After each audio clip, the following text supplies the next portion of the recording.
Momono obenya da enkwa eye no kware jire asafo ewo Kumasi Sokoban Good Village ana enwumre yi wote enka ewo Adeshe FM 99.1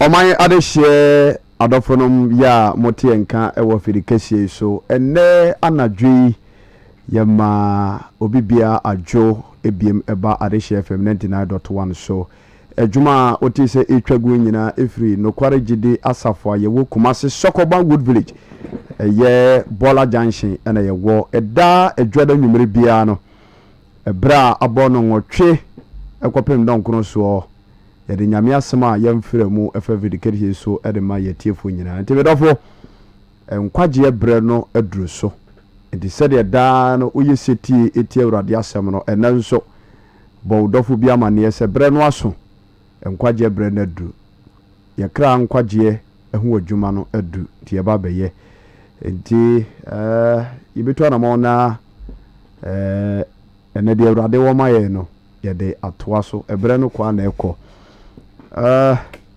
Sam Jawura urade aso dwen kan so na pom to say pacho nyame adom pacho nso e Chris adom ene mompaibo enwumre nso yeso ye ho ye ene urade nso ede nkwafoforo amaye ode abedru studio ha aye nyame asem de sere da ye no no fe kompa bo moy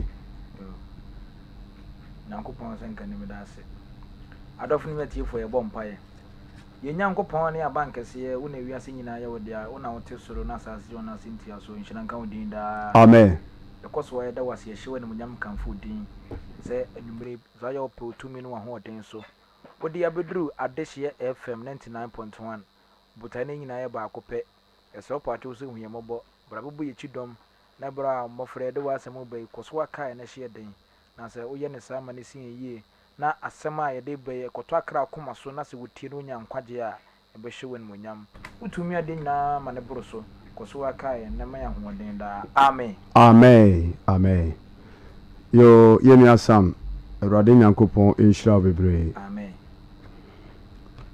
yo adofonom ene atiefo a etie ne enwumre nso ya bompa ya wie nti yebetoa asempa no so nti yebesere atiefo nyina se bomoden na ne yentena kopem bra no nkono ebebo afi dwumadi ayedie nso so enam social media no so eye TikTok no evangelist ojera edem life wo ho nti onsaka video no a mo amohwe TikTok no yesere mo amohwe la video no ma foforo ma isisi a na mo like mo no a wo like no na views no so kosoro nti se wo TikTok live no so a bo modern na share la video no ma foforo afi Facebook no so evangelist ojera edem live for ho na Adeshe FM online.com 99.1 Adeshe FM on Facebook and groups bebre ana dwumadi ne nemu Adeshe FM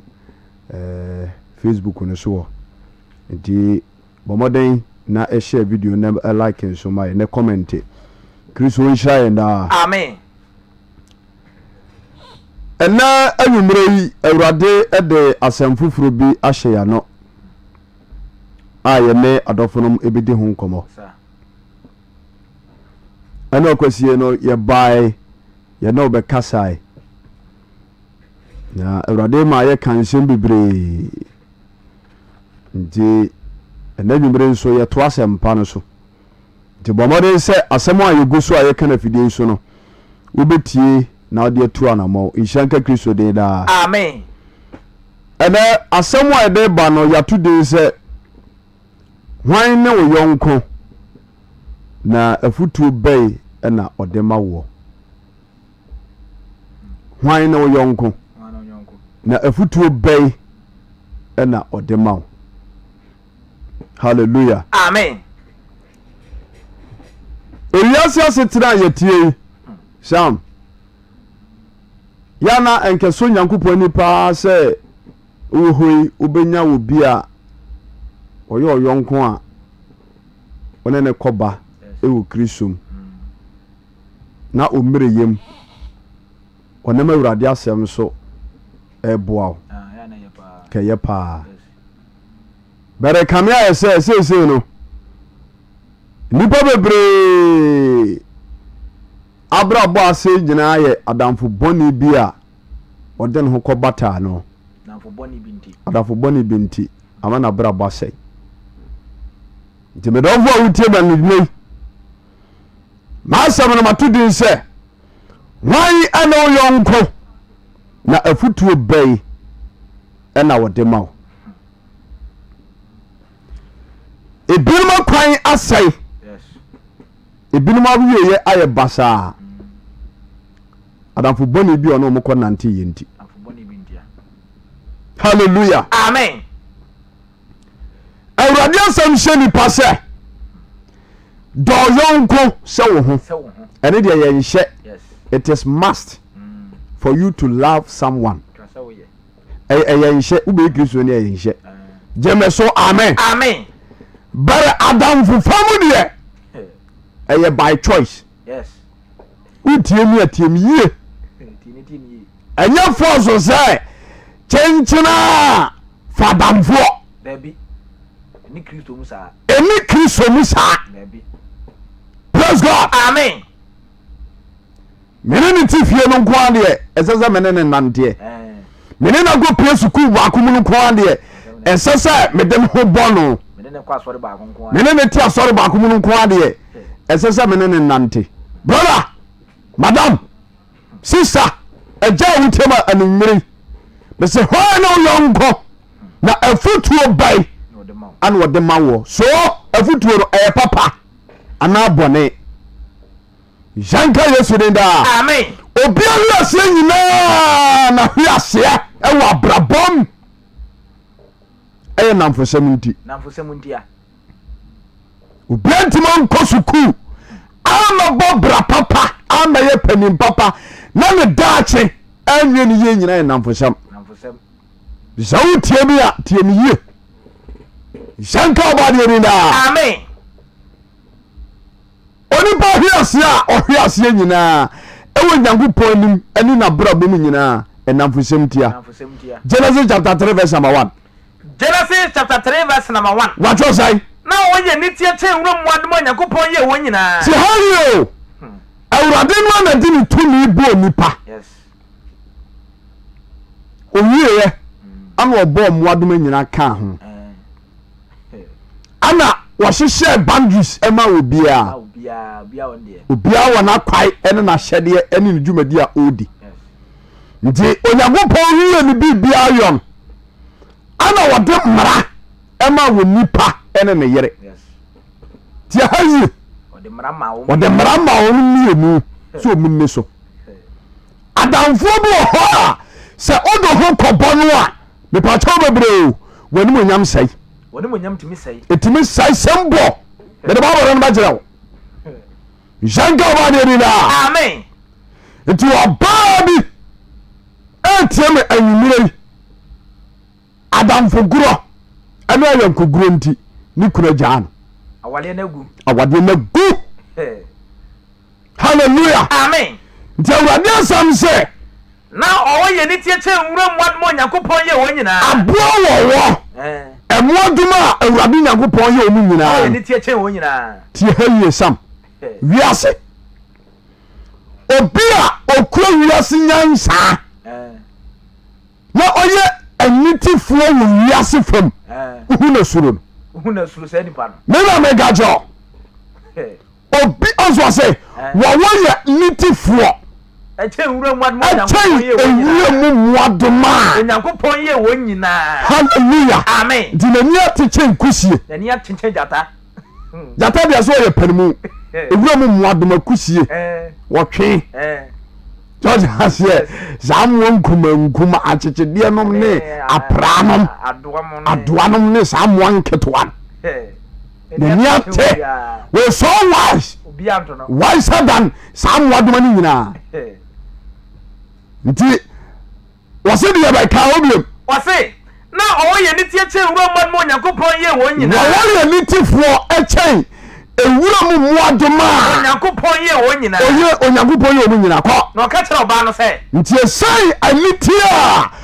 wo wono awo brusuo nti o ka kire oba no se Satan nya akwai yes je bonu fo nani ate dada nani ate nti se opo bi no ya dwuma opo bi obetimi na mangri together bitimi wura ni mu ye 24 sare jame so amen amen bisema se matiri se Hwan no yonko na Afutuo be na odema wo nti sam ewiase we na yetimu no obi abonsam afanu mu ade ya dwuma sen nyame abode so ti ase e promote bonsam adwuma pa no ene obi wiase fam nani ate na wo ye nyansani e wo wiase fam wiase ye nyansafo pa ha nyansafo ha ene wo Kristo ma nyansafo so ho yes jeme so amen amen ti se wan hweye na me pacho woni wo bia nani ate wo wiase fam akonantea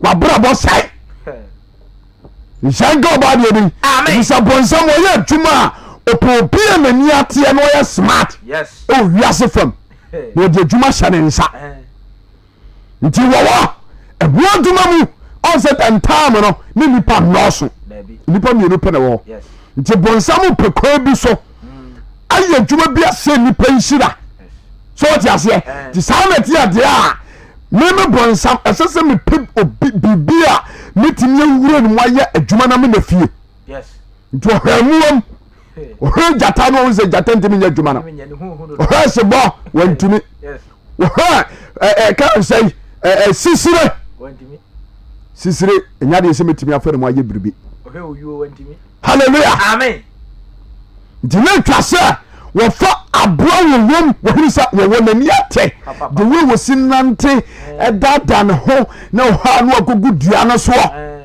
manjire sa no de ntete man na you know sa wo sikai wo betimi aye adwuma na mame wo smart ba nti me fa ma wo preti yango wo se no on ka kire oba no se nti wo wono Satan wura ni mu no okoban nje gwagadia ne sai ampara onyankopon ka se munni trom hanua yi bia na yemusa wo se emuo bebre le wo edin tromo eden na wo woni timi no oba no benya ayonkofa ho so question wo hallelujah amen na oba no yonko ene wo adam piem na mabondenza obekọ no oba no di agoro no oba no wo na edi agoro se wo no wo nai hallelujah amen no ba ni di agoro ha no manchire no no dada no ho na ne ho se de ne kala sitia enza ma so oba bia pade efe hallelujah amen ade hyenhyen wo do bo oba bia pa obenya no nti se de awia no boza na wo no gu awiam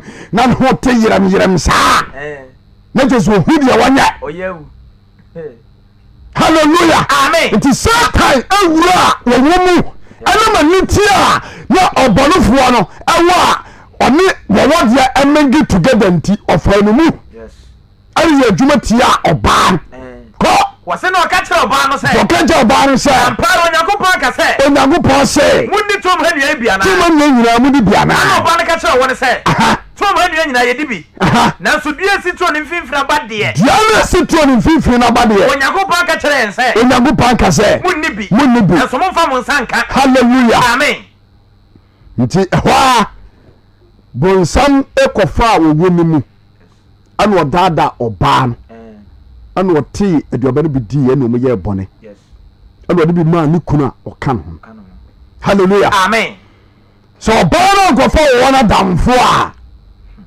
ka Satan enya kwai amewuram yes nyamema mese Hwan no yonko na Afutuo pai ana yonko na dema wo wiase setra yetie sam wo bo no ma wo hunu daachi o yes wo hunu wo daachi se nsoma bi bom ma so wo se wo daachi wo ya busua ntefo nyagobo aya wo sa wo ya busua koko ebefa wo so ama busua mo brofo ade wo ho yes ana wape abrantie bi edena ma abrantie bi ai na se wa sha de brantia o wiase nyansa no den ho abata wo beboa yes wodu pie no ofa ha no osene ha me se money na ho hallelujah amen na ebra bunsam afro no wo mo dada oba no na onya no kwa ma ne oba no munyam ne ba ma no munyam bom no enei bunsam omfa wo wonu so biem omfa wo mu biem dabi se ade bi ya ha no usu fidie na eto da ho a ope kwan foforo ofa kwan foforo so hallelujah amen na me ba ni odofo wutie me anadwe eya se obi a oye ni patanfo ene bonsam yes ni patanfo gazie ene bonsam de yo agbe sa wanya bibi papa bi ewo ni mu a odo ho ato no so na oye adwuma nso a wodi fa bibim ene ye adwuma tie nipa yes ntititi buramu no ahyase no wo fa wo mu ene dada onipa ene ne yere ene wo fa wo mu biem ofa nipa so hallelujah amen di bonsam esansa ni dwuma di a odie no wodi no soronko ene anwanwade akwan so nti no obetimi afo obi a wo be wo bia mu yes aye dwuma boni etiaw before so jemeso amen ntianam sa enada kwa we so nti no otimi fa adamfo boni bi so yes ama wabra bo nyina sai jemeso amen nti se wo hweye na kofa damfo bia wonya papa ebe wi ase na wono monsa adamfo boni ado hukọ boni nti no ene woto nsa wie mo ntentan za brantie usi zo na apatashe kokole ke mafia striker go atemuda K20 ensa abro na ebinka wano da Afutuo wantie ane nipa huhufo bia wodo hukọ bo wono no ene o de ensa yo abrabo to mo ntentan hallelujah amen obi a brantie tie me wi no bida ayankoguro boni nti ene wɔhye ahye bɛsɛ wuro bɛsɛ aduo hɔ wɔhye kyɛ de wɔkyerɛ no wɔhye pae buruburu nyinaa hallelujah amen ɔbaa bi ntia me a mepatɛ bebre ɔsee soa no na ɛmamasam ebiri na brabom na ɔyɛ holy wɔyɛ virgin woka mɛma ho asɛm kora de kyerɛ no a wɔtumi kora fɔko bɛrɛ nnɛ wɔfom mɛma te sɛ deɛ obi anya kala wuli na ehenu dodo mu adamfo bɔne binti wurade bɔbɔ ne nkyɛ amen branti a wotie me wosi soɔ afutuo bi a na wonya firi mpanimfoɔ ne asɔfoɔ bi nkyɛn na boa wo papa bare wotire ho no ɛnɛ wogode adamfo bɔne bi akyi ama afutuo ba wo nkyɛn ama wo ntini ɛnɛ wadane krɔmfoɔ anana dwi wone gange na hyia meboa mo prane baabi a mobɛkɔ wala wopa sakraba yo nhyɛnka yɛ so ne daa adamfoɔ bi nti ɛna obi da prison mena meka kyɛw ɔmo kɔ wuropi wɔ bi yɛfrɛ bibi gala ɛsɛ ɛnyɛ football bio ɔbaa ne barema ɔbaa baako no akɔtɔ mmarima bɛsɛ num nti wɔwie na wɔyɛ aba obiara nso ɔnum aduro nti baako bɛgyina wo so a 15 minutes ne ɔnwie hallelujah amen ɛberɛ a wokɔyɛ saa bi pa ɛnɛ woda afiase na no nneɛma a wobei hallelujah amen nyame ma ne ɛdɔfo nom mɛsɛ hwan na wɔyɔnko na afutuo bai ana wɔde ma wɔ nhyɛnka ɔbade ne daa amen wote adwuma mu wokɔsua adwuma mu master pɛ wasɛm ayɔnkogorɔ ɛne afutubɔne a wotie yɛ nti ɛnɛ wada no krɔmfoɔ wɔ adwuma mu bia wowo tie me wɔ media no so woyɛ adwuma maazi meboa woma sa kɔfa paase ne ba a na ɔbɛyi gu shop hɔ a ne wɔfira akyire na wotɔn di meboa all because of sɛ enipa bi aka kyɛw sɛ woanyɛ smart a wonyɛ yie da na boba mese hwan no yɔnko na afutuo bɛɛ na wotie nsanka yɛ so de daa abrantia bi sie so ewa abrabom no suro nyankopon osuro ne ho ompene ho asem but ode no go bo oyonku bi a ono nso na niati wo wiase famunti eko wiase na brabo sei ya hwan ho asem 2 Samuel chapter 13 verse number 1. 2 Samuel chapter 13 verse number 1. What was I? Was na ye chiri no. Was na wenuma achiri no. Na David ba Absalom ya ba fefe bia ne din de Tama. David kokon nti san ekono nyina sansam ba wie ye chiri no. Na abrantie bi realize was na David ba Absalom ya ba fefe bia ne din de Tama. David wo babere ma bia ye friend Absalom. Yes. Ana yawo niaba amano a oba ne ye friend Tama. Yes. Ko was na David ba Amon pe no. Ti hayo. Yes. Na David ba Amon. No ope no. Na ope ababa wa no. Yes. Hallelujah. Amen. David ba Amon one Absalom ye nuafo. Yes. Omu free ejakro can I say omu free can I say you baako. On say yo ejaba. So is it the say tiwi. Me ma me nuaba eye me nua. O papa enua eba eye wunua. Se bi ne tie. Jeme so amen. Amen. Omu ye nuafo yengo. Verse number 2 no. What does I? Was na Amonia ba Tamanti. Ti hayo. Awurade sam say Amon ope ni nuaba Tama. Yes. Nti ni nuaba Tama nti no. Ne ho hia no. Hallelujah. Amen. Akono boni nye. Kono boni nye. Ei. Itie me. Wan kasa ye mu ba, wa ba no ma. Wo yire ana de na ba nwaro. So just say what did ba what dey na kura ni swa. And am won so ama kura na timi nyiri awie school. He na no ade a wo dey akura. Ade ye no. What you want fi akodai? Ani no tabasa. E jawo ho no gwase a wo dey go ho. Hallelujah. Amen. Obi timi ni wonu ankasa ni nua bada. Onu ankasa ni nua ba. Gana ha ekoso. Wame baba nja. The dabia ana me tu matem be from say ya bomba ese nyankopon mo na obi antimi nsini fie. Kama pa. Wo ta change awo baba ma na baba say omuna dan ba komu a ade ba chenu ono na nem. Asambeto. Wame baba nja. Amen. Wo di agura ono na beda. Ti na gana ha ali Africa ha ni wiase ha sa baba bone ni musubo wei akoso. Koso bebere. Hallelujah. Amen.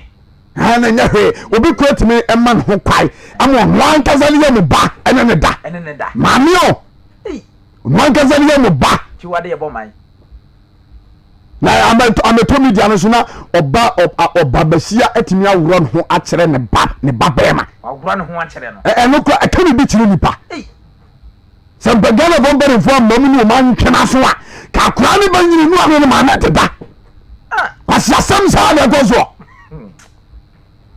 one who media na so wo run ho na wo gina ne bananim na akura wo twani picture wa photographer etwa picture no bisana wa say ai adagam na me de baye adagam na message akonti me bano no wo huma adagam anya hwe wo boa no jira wo boa wo tete akura ne de bibia wura no mu na wo sori a ono me bano ha bia bai ada bese ho no yonko na afutuo be na gifu yonko njai one tear for to pa with that inside. Yes. What the Roman Gandinda? Amen. Take a minute. 2 Samuel chapter 13 verse number 2. What does I? Now I'm on your Batamanti. The Bible say I'm on your Batamanti. Yano. I can't bonnet to me, daughter Bemasa. I'm afraid no Marie Yachino. Hey, I can't bonnet indeed. I can't bonnet number. Oh, your pa, Manunko talk, Marie, drew said, dear, or Benamanfa. Hey. Akono bonenti. The akono boni you the problem.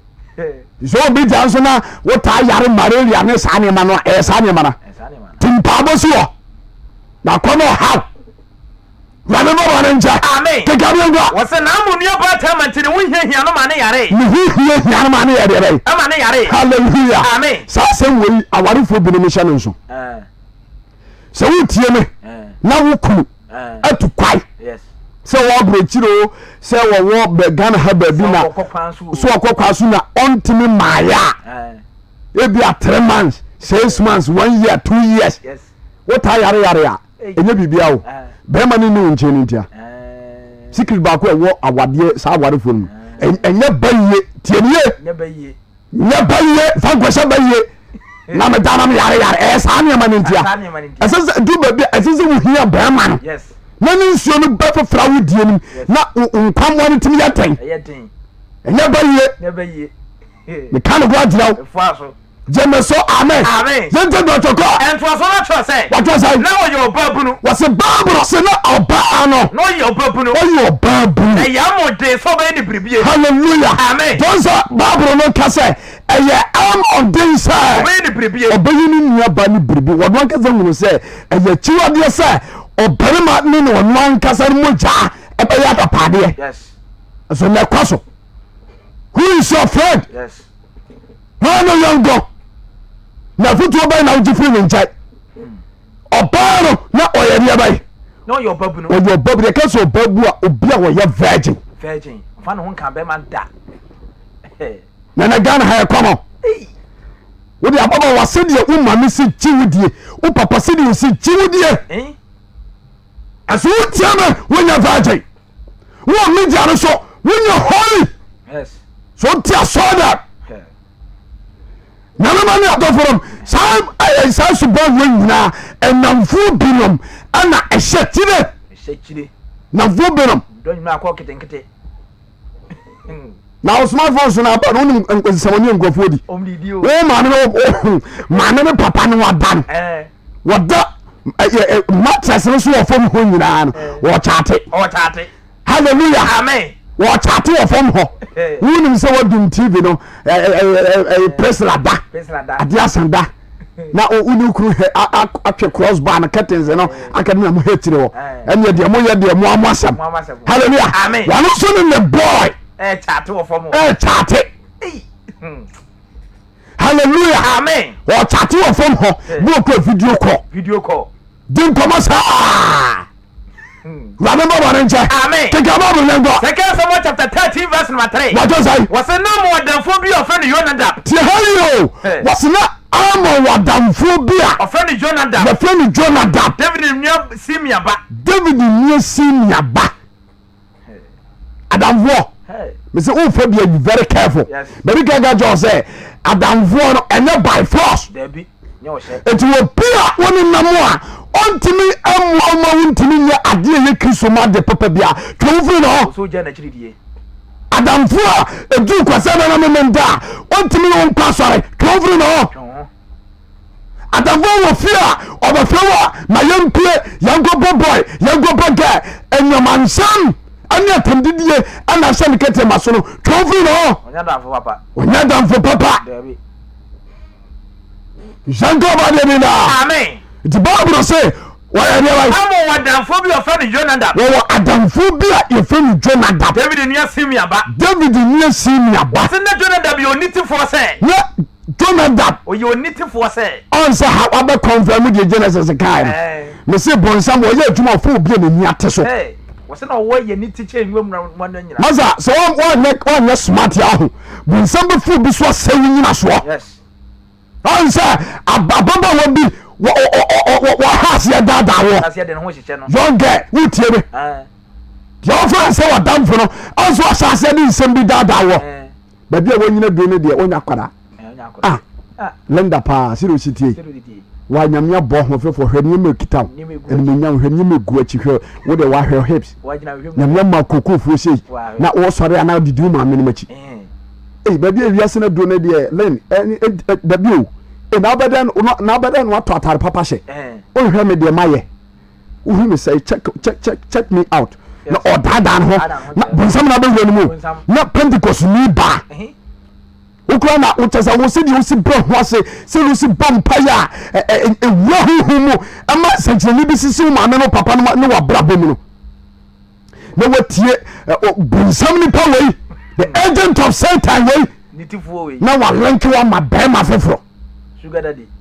na wa madamfo bi wɔn de good paa o wɔn ne nsɛm so yɛ o le na wote ase a brother obey you good I don't know the uncover hallelujah amen so di agura obefa sa nipa kro so asem nyina so yes etu obuo ma oti school demo a wo su anumo so ti asesam ogura school mu haro na distress si so yes azam sene ba bibia kama onzo ma danfo bi tu fo kotwe mpra se wadi su asai so ti buku ho na woda Rani baba renja amen ntia branja wutia me mesi Hwan no yonko na Afutuo bai and wadema wo you're very serious and I'm this studio ha say you to know adachi nyina sai because of a young group bonity yes what heya obefoma here wonkwa we be adamfusem nti wabotam enam street ni so e den ba mu a papa wutia me wutimu obi dada katira o say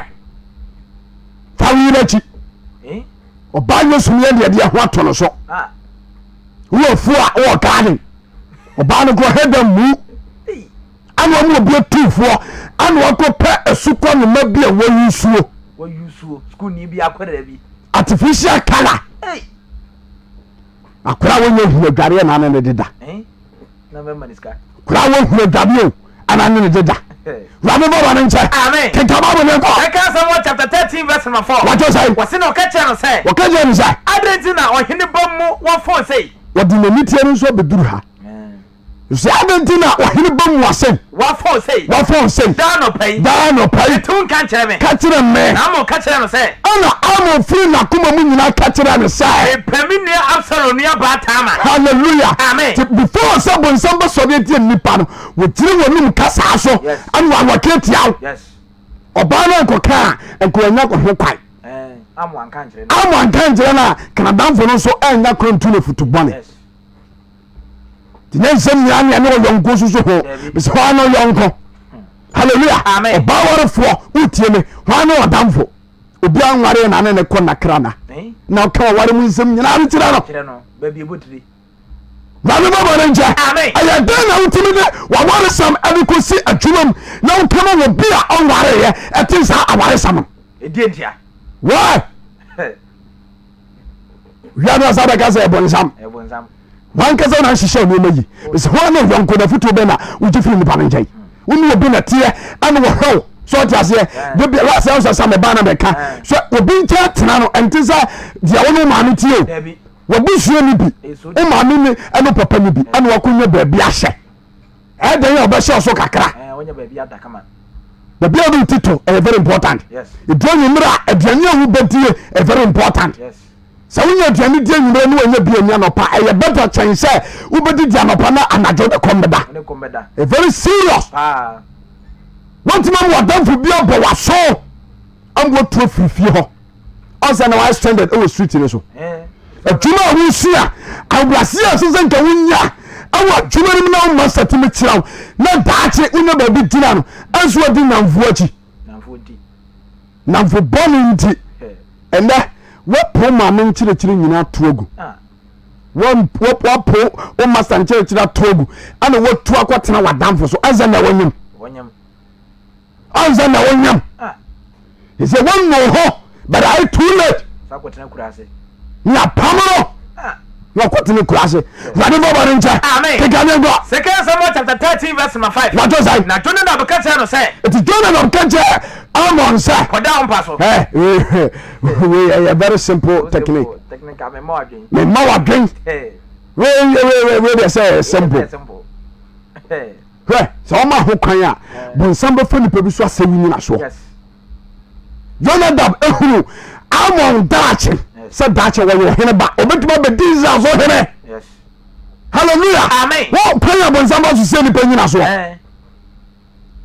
wo hu se amon obetuma be yini petitiri bi ewa brabom ti sa na tia dia obefuni onu ankasa ni hu nipa bi oban no so ahwe na se ya damfo hallelujah amen when sofo bi na nam when nyame nipa bi na nam and they want to nipa bi pontu atwen so ti ase am wo say fu sofo na chi asunka ebia na sofo won na urade be fa no so ma anointed wo ma so be you ama wo so dachi wonye be bi agina and necessary ka na go bonzam sha e makwa Jango ba de bi. Amen. Me se Hwan no yonko. Na Afutuo pai. Ana ode ma. Ana ode ma wo kwa. Na Jonah na boka no say. Ti Jonah na boka no say. Koda mpaso. Ya simple matter koda mpaso. Na patu yare. Na buo pa yare. Na se waja ba hawa. Na sa wo papa David ba hawa. Kacha no say. Kacha no say. Amini ba ta mamra me. Emra me aduane. Hallelujah. Amen. Wo adwuna wo de amo abrantie. Yes. Wo yo ba evangelist ya wo break ye nyina ne say wo di adam wadamfo bi achi. Ye nkojame. Yes. Prince ho. Na me nkwaji me note. Hallelujah. Amen. O ko ya woni na ko ya mtetete ho no ma no kra so oto ade wo enim ho aba. Eye nhihye ye. Yes. Wone prince ahihye ho say me de me madamfo no bebrew. Me de ne brew. Hallelujah. Amen. And that boys no man kasa nse e ma po. David. Wo me di si wo mo yonko no ma so. Brema no no de si oba bi so. No one na kasa. No one so jisika. Yes. So just say me de anji brewa. Maji wo ebu 2 million. Waso de fa ne bra de hia so de ne beba. Nti wo ho no ma o yenko da me prince dem. Me kwakwaji ayi bi won ho no. Nso ni ma de grow. Wura ho no ma mtete wasa prince me ba ayi anji hwe me ji ade wo haba. Ehihye ho. Ehihye ho oboa. Me kaza nso no wade ka de aduro agunsam. Wa wo soro no panie. Don simo. Wa wo ho. Hallelujah. Amen. Eyo burubu wadi agum. Yes. To non kakra na fa no. Ye. Ya ne tiye prince ne nada. Ese nyinsa aba. O ka wasem se. Onu obi na tie. Usu nu obi na tie. Nya kurase na abeko. Kurase na abeko. Adamfo boni nyo. Adamfo na nye. Na me mo ba ne nche. Amen. Se won hwe ya abefu obi so ti ase adwuma wo yem kura no. Adwuma wo yem. Se won hwe ya obi be politu adwam wo je adwuma no. Amwo jaye. Me na me ga jaw. Me ko ye adwuma bi ebere bi atwam na boy ba ko adwuma ho. Okeka nzam saa ama brante ba ko je adwuma no. Ana akati am gwan ye ana me kura ma nya adwuma fufuro bi ha ye kama me kura me yi project bi ana hwan ana wasai adwuma wura no kire abrante am na abrante wo se ene me kura na o se me fa ho mi ana abrante ni je adwuma no wuri abrante na wo se ne masa kire abrante no wada so ye adwuma me na me ga jawo nti sam ye oni babu ho wo hu dachi wo mpa wo ntoso it's all smart and careful. About no some woman na sai. Kansen bi. But the kansen bi atosa. Sanga yesore da. Amen. Kikanengo. Ase kodam paso. Na patu yare. Se wada be hawa. Na so papa be hawa. Ache no se. Kaja no se. Mami nua tama mama aduane. Mami nua ba tama mama aduane ni. Na wonya aduane wo manimu. Na wonya aduane wo manimu. Na me hunu. Na mi ni no wone nsam. Ana amo kodae. Hallelujah. Amen. Enti abrantia no de afutuboni wei ama no yonko no. Na obo pa yare. Na obo pa yare ba. Yare. Emperifo so obo pa yare apatu yare. Upatu yare ya. Upatu mu. Hallelujah. Amen. Enti you say oh you smart. Oh you smart. Enti no bofa kwan bi so aye nyema bi ni kwan sa wo ye. Adabo bone. Se won hwe na akofa bi se kinkire wonum nyam nyina asesa. Obi defiase. Hallelujah. Amen. Enti do atoko. Eto aso na to se ana mo kodae. Jama kodae. No papa yare. Obo pa yare. Na ohene ma be he no. Nti abra ohene ebe he no. Amo ka se ohene se. Okaja ne se. Mami nua tama mara me yata Me nua ba tama me tate o menim. E o menim na mini ne nsem. Na David suma mo ko frɛ tama. Nti David ho a sense odo ne baniti no ho no hye se ne ba tama mara. Ano kacha no se.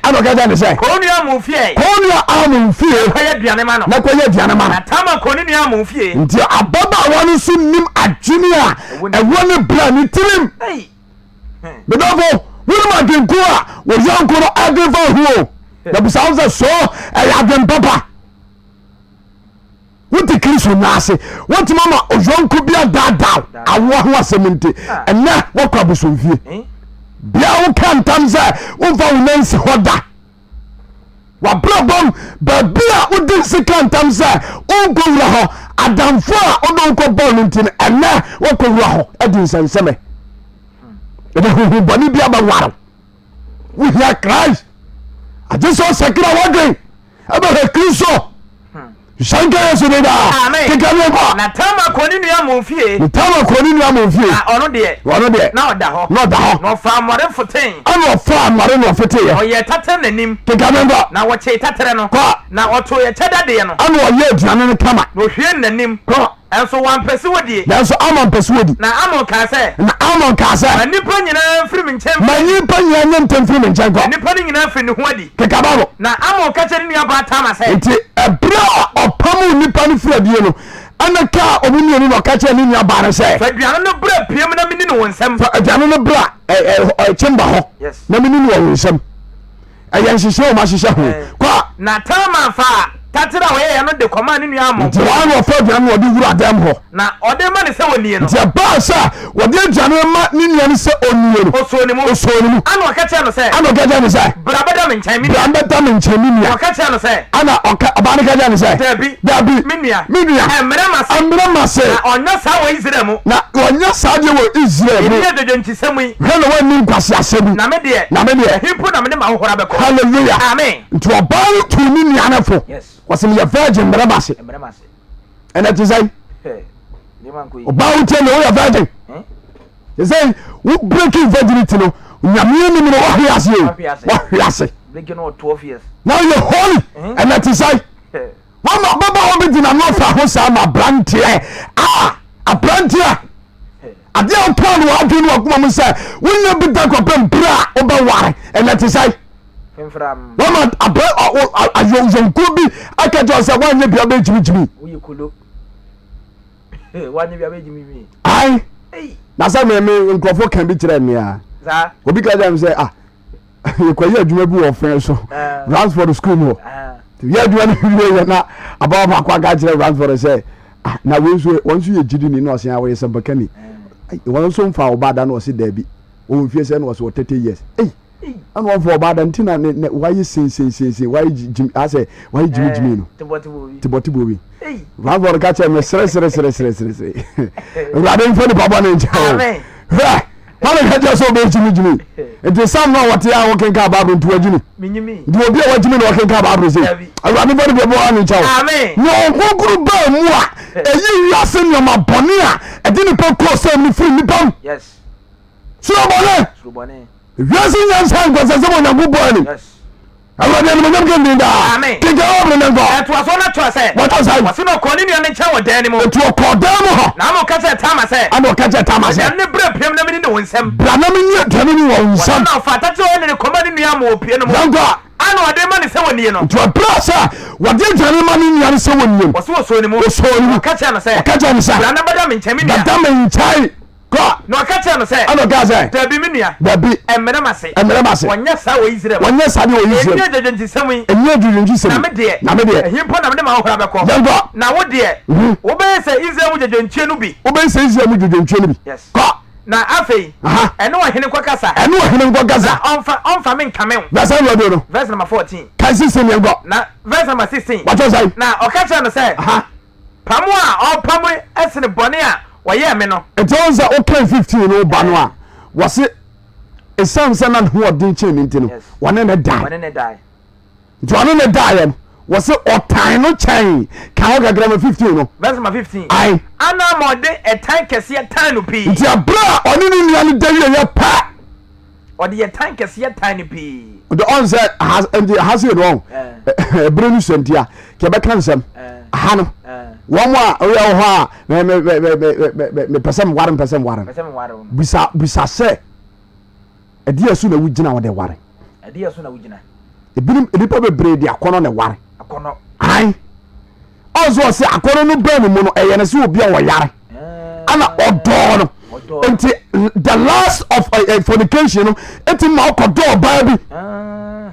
So just yes, it's in my I couldn't burn more. So a tomato burn more. It's me you mutizadia or bano don wama. It's me you mutizadia bamano don wama. A tomato. A tomato sanity. It is only the day you pat, not a dummy. Not a 12 room. A tomato, no, a 12 room. It is a 2 room. I feel not 2 of this one. Now who about to about repan and die. No, granted, Bema win a mount common and them. A tomato. ti so oni ni da ye pet na to firi ni mu hallelujah so yo ba wo media no so a wo hwa me wo do ma brantie bi a oni ni da ye ya no on se wo fra no amfa yawa e wasema ni ken wo tiam wa den share for 99.1 so on sa woni ababa woni da ye ya no ate woni so me se nyame ba ahoy no yonko na Afutuo be na ogifiri ni pa ne nje amo wadi na damfo achi ene ni nia nkasa akoda wani ni tayi ya no afei wadon no de woma ni nia ba no adane tai wasapam ya nti wo kan to so a ebre ni nti emfie mi no papa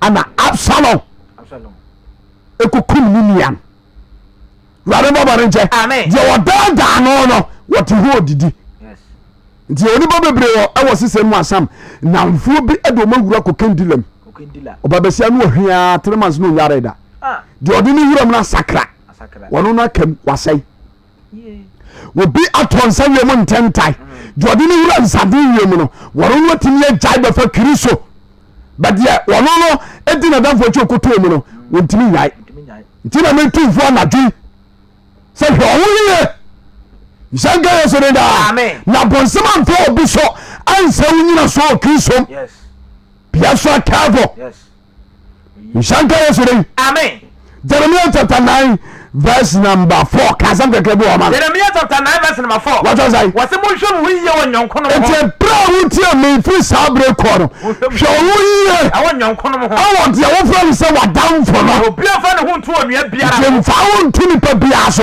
ko na onua biara sisia no sisie namfo bi ho won mu daache nti obetima yade bia ma wadra ba sai na onyonko bia na mudi nsekuro nti ye adamfo bi on ma adamfo bia wo ba wo nchei na onu di nkumo ka nkrofo ho nsem de chiro bia no opato firi no sekuro nko a wo ba wo nchei na onu di nkrofo ho nkomo wo fi wo pe odo so de ekọ rare mo ba nchei amen bes ho no yonko na Afutuo be na jefri ne nchei and when you can Kristo de da verse number 8 yango verse number 8 what does say was one touch na my ejan ya ekum nipa was epinum touch na aye ejan ya ekum nipa na dan sam na eka hallelujah amen it is one holiday na we dey ensemble nipa na kachi a wa brabo na wo sa no what me dia dan foche me asore kura wo nkobi na no ba nche amen bisi nyawe ba enana dwi mi tufo na me kaza jowo Kristo asem se wa no yonko na Afutuo be na jefri ne nchei ze wa ya ba ze wo dwuma sem nyina sai wa wari agu adafo boni ado ko bata ne nti hallelujah amen ubonga sukuu mu a enamfo sem boni tenna ababa wa etiti no Kristo sumo bia diri ni ebi o Pentecost ni Roman Anglican ni Methodist ni ene wadane lesbian e wo school lesbian adafo boni nti wadani lesbian wadani gay we preaching good wadani baba nche amen so na fufom yiye so na se boba phone na ejeje wu a tutuni babi ja yusu ayo period tie tutuni babi ne pa yam bikita simple adavutima yad wo wura ma bet mi avietem ese wo twinko a ese sika to wala te so na be twa avieta hallelujah amen na ababo no unti bo hunu so wadani baba nche amen ti no Paul in 1 Corinthians chapter 15 verse number 33 woni yasi ni pa yes keka ba bro me 1 Corinthians chapter 15 verse number 33 what was I wase mo ma won na da enti afiri sa bro ko me gofo wutie me hwe wuye na bonsema mfa obi so ana data na komobone se obra pa na komobone ere right se obra pa hallelujah amen komobone gu ahodo yes kubi betima gacho se wututu ba ma release stress e wo ni pedua so ntetwetwenya bone hallelujah amen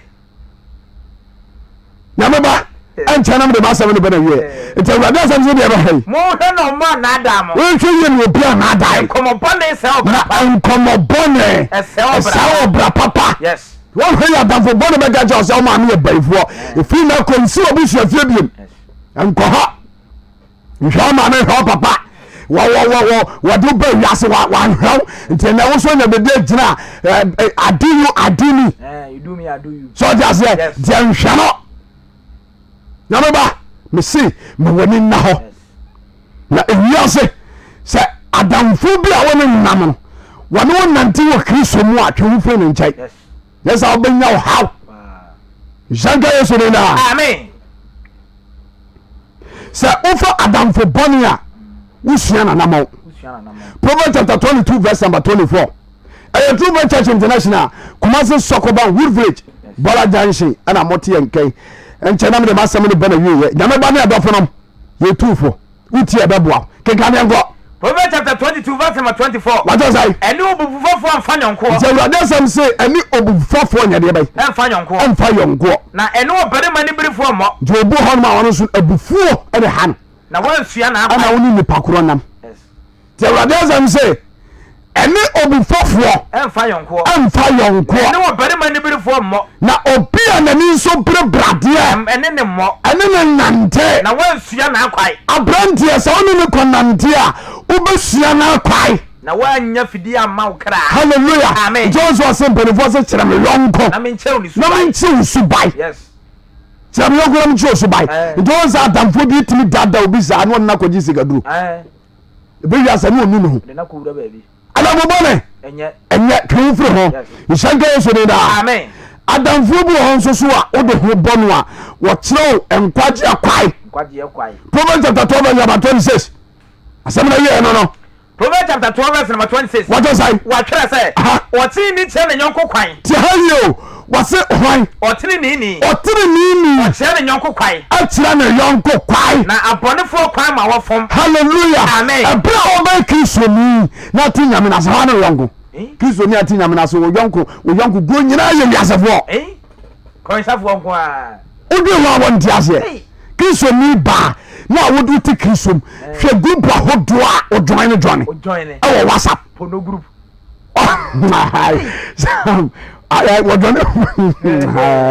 wɔdwane pono group nko a ne de tum no ɔbɔ so how na group title no how to date a boy dating group ni atwerɛ so plus 18 na akoma bi da nkyɛn na asɔ kɔkɔɔ ne asɛkɛ wo ne atwam what ɛbade bɛwa ne hwɛ sɛ wopɛ nkwa hɔ hwɛ ho yie tɛwurade asɛ ne sae ɔse wɔte ne kyerɛ ne nyɔnko kwae wɔte ne kyerɛ ne yɔnko na abɔnefoɔ kwan ma wɔfom na abɔne sɛ ɔne wɔkɔbɔ wɔ bi a wɔnyi ne papapa ho a wo kwan bɛfom wo kwan ɛbɛfom wɔ awurade anim wohunu wo kwae koraa hyɛ nkɔ ɔbade anim amen nti hwɛ yie ane wɔnkɔdi adamfoɔ bi akyi ankɔbɔ korɔnɔ ankɔkum nipa ankɔbɔ dwaman halleluya amen nipa bɔnefoɔ ade ho kɔbɔɔ no nti ɛnɛ wo so watade hyɛ m nyina asɛe hwɛ tini a wɔyi a wode nam street ne so nti abusuam yɛhyi a yɛmfa nyɛ ho nti ɛne na ɛyɛ ɔfɛ ɛna hyi wɔ no manyam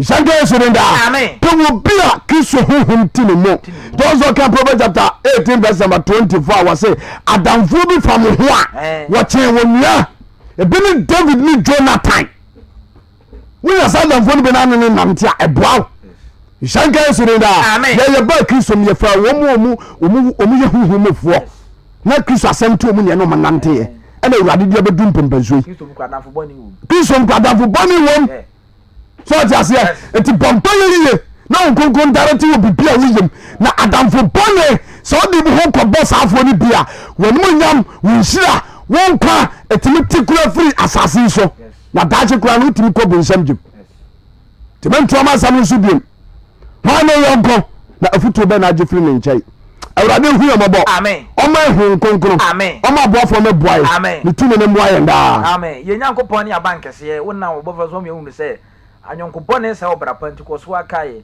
ne ntumi fa anyɔnko papa na hyeɛ den na wopia nyɛ yerɛba tumi nti kaeɛ daa amen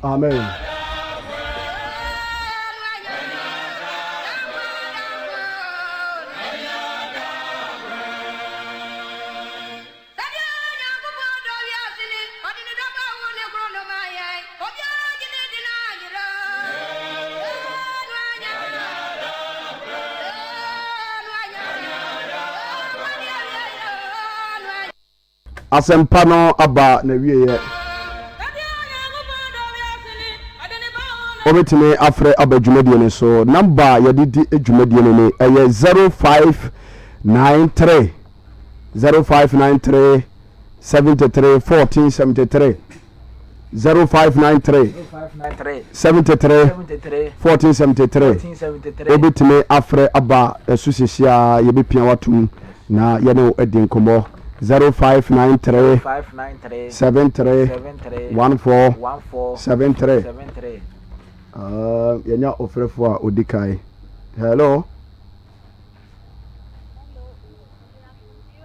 amino owo me na pum to say oh awurade adom bɔkɔ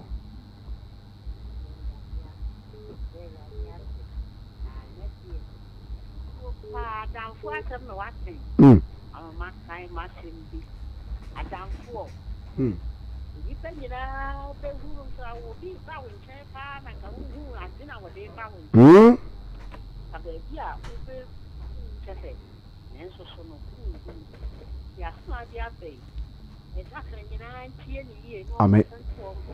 Amen.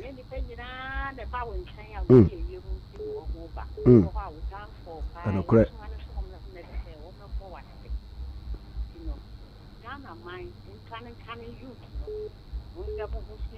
Amen.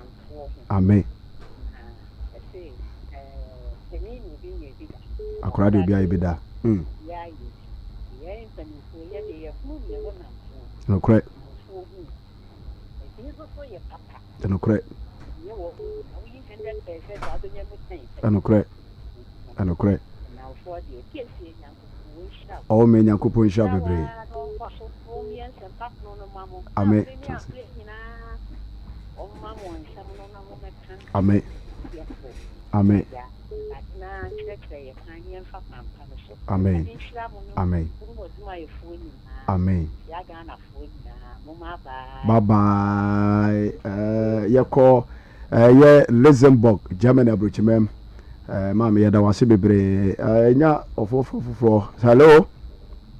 Hello. Pacha mo wasunjio. Amino me pacho de ni baby akasa free. Yo, me da fo yentie wa nyimre. Amen.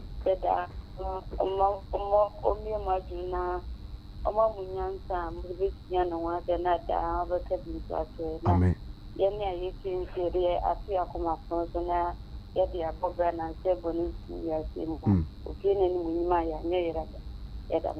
Yadase oba urutu nyankopon enhira bebre.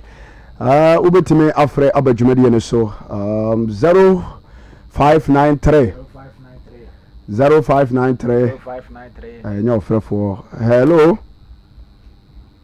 Hello, today fast studio. Amino medafo bacho dini baby akasa free. The friend my mama me kase frate buku. E bacho mi entie wa nyumre. Papa erati Israel. Amen.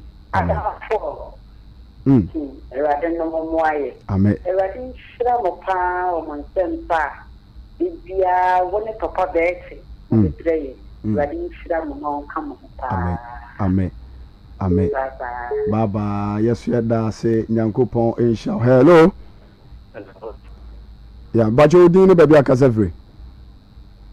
So was in En council opening. Me bacho dini baby akasa free. Hello.